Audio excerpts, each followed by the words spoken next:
My name is Dan Barrett, and I am past president of UNDE 625, and today I'm going to do a quick presentation on what our local's doing for our 19 minutes and the 19th for the month of May.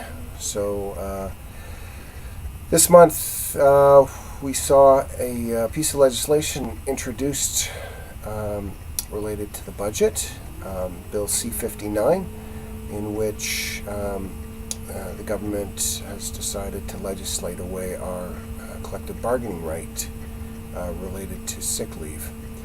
So it's not the first time something like this has happened. There's been a number of times. This is what one would call bargaining in bad faith. This has happened before with the Canadian government.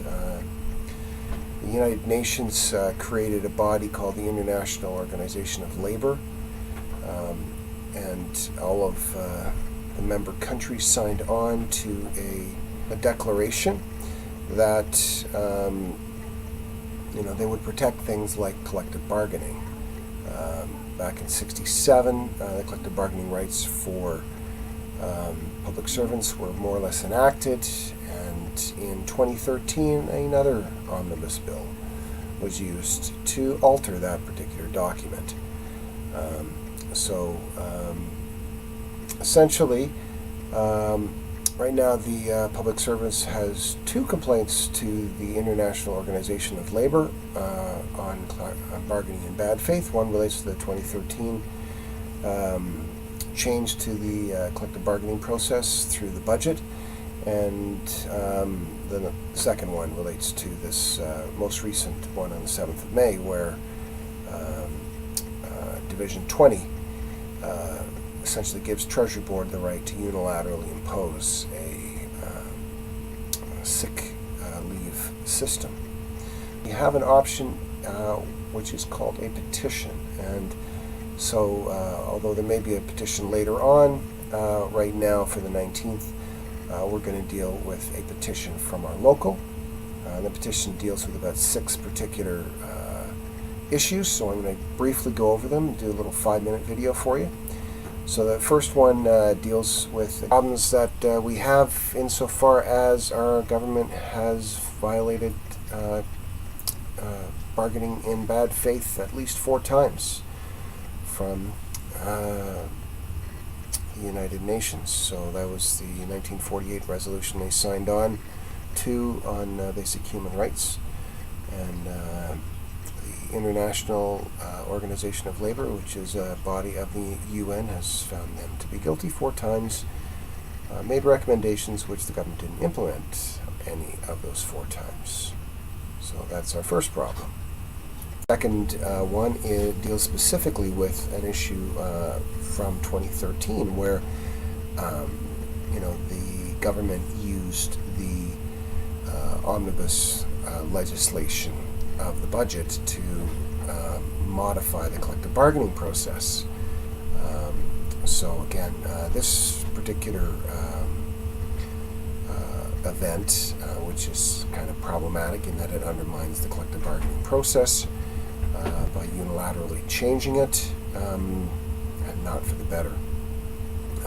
This has now been the subject of a complaint to the International Organization of Labor by the Public Service Lines of Canada.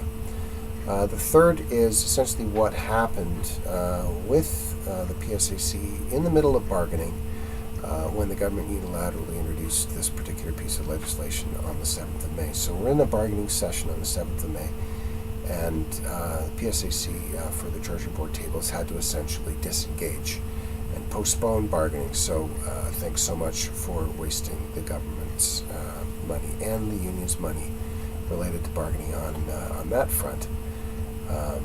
So yet another problem.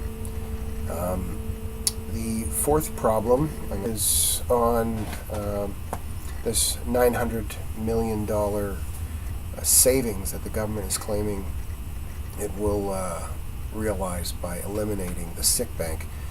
Now, the sick bank doesn't actually cost the government anything. So the $900 million that it is actually talking about essentially is a gross over-exaggeration. Okay, so problem number 5 essentially relates to the whole disparity of wages. So this is getting back into that whole 1% sort of argument. So essentially unions help stabilize an economy and create basically a middle class, working class that is, has people who are making a decent wage. Now, the whole issue about this point 5 actually relates to a study. Again, facts.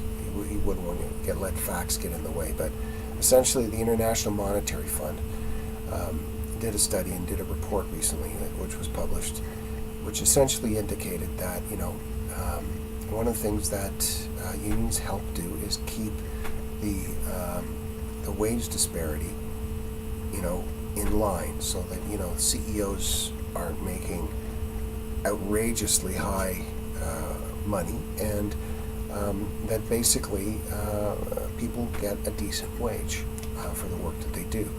So the bottom line, when you undermine collective bargaining, which is essentially the core right of labor organizations, then essentially that weakens labor organization further. And in Canada and North America as a whole, we're going in the wrong direction right now. Like, we are weakening unions to the point that people are losing their jobs. They are their salaries. It's a race to the bottom, and essentially, so we cannot afford to lose yet another right. And the Canadian public needs to make sure that this is protected. So that's our 5th problem. Now, the solution is relatively simple at this point, and it is essentially to remove Section 20 from the implementation budget, Bill C-59. So that's what our resolution reads for our 19 minutes on the 19th. I hope that you go out and seek out the particular resolution and sign off on it. And hopefully the government will get the message. Thank you so much for your time, and you have a wonderful 19 minutes on the 19th. Thank you.